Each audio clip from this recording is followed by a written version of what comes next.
A ver, ¿cómo se organiza el poder en el mundo? Si lo pensamos, desde las democracias más participativas hasta las dictaduras más férreas, cada país tiene un sistema que al final define la vida de su gente. Y entender estos regímenes políticos es fundamental para entender el mundo en el que vivimos. Así que vamos a hacer un recorrido para intentar descifrarlo. Antes de empezar, es clave que tengamos claros tres conceptos que van a estar saliendo todo el rato. Primero, el régimen político, que son, digamos, las reglas del juego, las instituciones que organizan cómo funciona el poder. Luego, la ideología, que es el conjunto de ideas que justifica ese poder y que sirve de guía para la sociedad.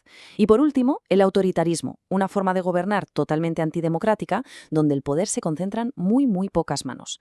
Con esto, claro, ya podemos arrancar nuestro viaje. El viaje de hoy nos va a llevar por 4 grandes paradas. Empezaremos con la democracia, la idea del poder del pueblo. Después nos meteremos de lleno en el autoritarismo, viendo desde las dictaduras hasta el comunismo. Nuestra tercera parada será el islamismo, un mundo donde la fe y la política se unen de formas muy particulares. Y para acabar, vamos a reflexionar sobre algunos desafíos que, la verdad, amenazan a todos estos sistemas por igual. Venga, primera parada, la democracia. El principio que la mueve es tan sencillo de decir como revolucionario. El poder, en teoría, lo tiene la gente. Vamos a ver cómo esta idea, que ha dado forma a gran parte del mundo moderno, se lleva a la práctica. ¿Y qué significa eso de el poder del pueblo en el día a día? Pues fundamentalmente participación y representación. La gente elige a sus gobernantes a través de elecciones que, se supone, deben ser periódicas, libres y justas para todo el mundo. Es un sistema diseñado para que la voz de la mayoría se escuche, pero idealmente sin machacar a las minorías. Pero ojo, que la democracia no es un traje de talla única. Miremos, por ejemplo, dos casos: Francia y Costa Rica. En Francia tienen un sistema semipresidencialista, donde el poder ejecutivo se reparte entre un presidente y un primer ministro. En cambio, en Costa Rica se sigue un modelo presidencialista más clásico, con una separación muy marcada de los tres poderes. Esto nos enseña lo adaptable que puede ser la idea de democracia a realidades nacionales muy distintas. Claro que la historia de la democracia no se cuenta solo con leyes y sistemas, sino también con personas. Vamos a recordar algunas figuras que se dejaron la piel defendiendo este ideal y que desde luego dejaron una huella imborrable. Tenemos a Nelson Mandela, en Sudáfrica, que luchó toda su vida contra la brutal segregación racial del apartheid. Después de pasar 27 años en la cárcel, salió para liderar la transición de su país a una democracia para todos. Luego, en la Unión Soviética, Mikhail Gorbachev impulsó unas reformas, la glasnost y la perestroika, que abrieron la puerta al fin de la dictadura comunista. Y en Myanmar, Aung San Suu Kyi se convirtió en un faro de la resistencia pacífica contra el régimen militar. 3 vidas muy diferentes, pero unidas por un mismo ideal. Y ahora hacemos un giro de 180 grados. Vamos a explorar la cara opuesta de la moneda, el autoritarismo. Si la democracia intenta repartir el poder, estos sistemas lo que buscan es justo lo contrario, concentrarlo. Vamos a ver 2 de sus variantes más conocidas, la dictadura de una sola persona y el comunismo de partido único. A ver, la dictadura es, probablemente, la forma más pura de concentrar el poder.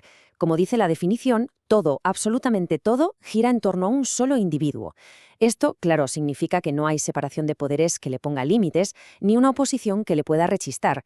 La fuerza y la represión no son el último recurso, son la herramienta principal del día a día. Es un sistema que se define por la ausencia total de contrapesos. Un ejemplo de libro es el de Rafael Leónidas Trujillo en la República Dominicana. Llegó al poder con un golpe de Estado y se quedó 30 años, usando al ejército para aplastar a cualquiera que se atreviera a llevarle la contraria. Su régimen fue un ejemplo de libro de nepotismo, corrupción y un culto a la personalidad desmedido. Y el caso de Trujillo, por desgracia, no fue único. El siglo XX está lleno de figuras parecidas. Pensemos en Francisco Franco en España, tras la Guerra Civil, en la dinastía de los Somoza, que trató Nicaragua como si fuera su cortijo particular, o en el régimen militar de Augusto Pinochet en Chile. Cada dictadura tiene su historia, sí, pero todas comparten ese mismo núcleo, el poder absoluto en manos de unos pocos. Pasamos ahora al comunismo. Sobre el papel, es una ideología que busca crear una sociedad sin clases sociales a través de lo que se llamó la dictadura del proletariado. Ahora bien, en la práctica, esto se acabó traduciendo en sistemas de partido único donde el Estado lo controlaba absolutamente todo, tanto en la política como en la economía. El siglo XX fue testigo de la expansión de este modelo. La Unión Soviética, la URSS, fue el primer y más grande Estado comunista. Le siguieron otros gigantes como China, y también Cuba, Corea del Norte o Vietnam. Aunque algunos de ellos han hecho reformas económicas muy profundas, en lo político siguen siendo sistemas donde manda un único partido. Nuestra siguiente parada nos lleva a un terreno distinto, a regímenes donde la religión es la pieza central de la política, el islamismo. Aquí, esa separación entre el Estado y la fe que damos por sentada en otros sitios, a menudo simplemente no existe.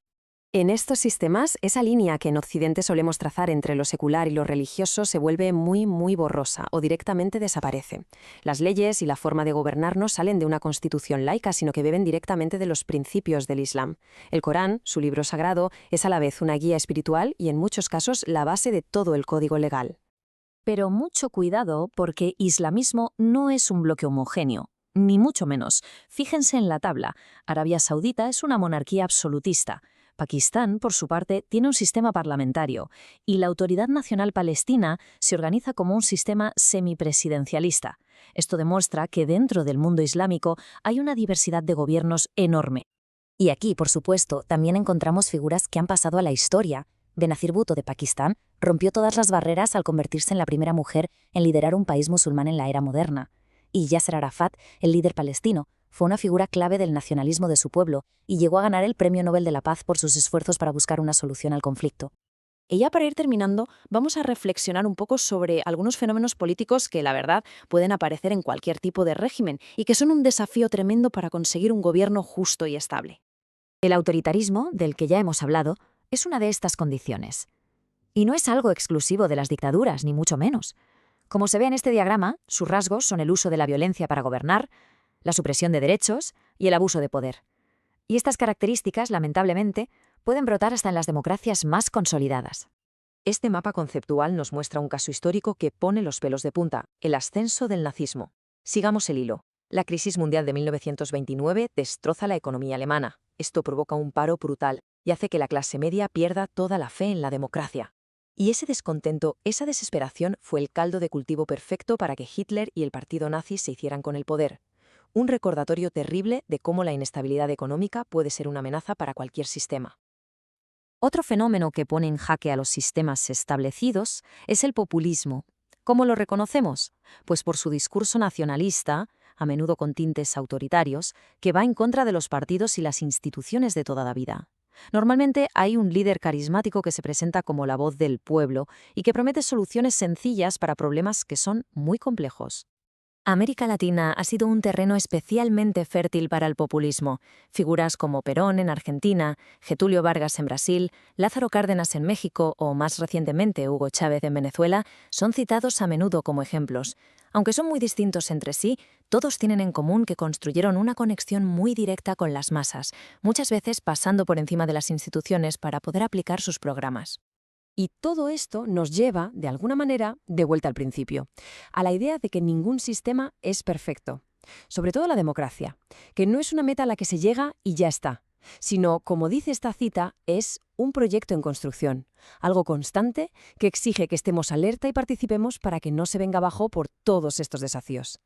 Así que, para terminar, la pregunta queda en el aire. Después de este viaje por sistemas tan diferentes, con sus ideales y sus peligros, ¿qué es lo que de verdad hace falta para construir, y sobre todo para mantener, una forma de gobierno que sea realmente justa para todo el mundo? Ahí queda la reflexión.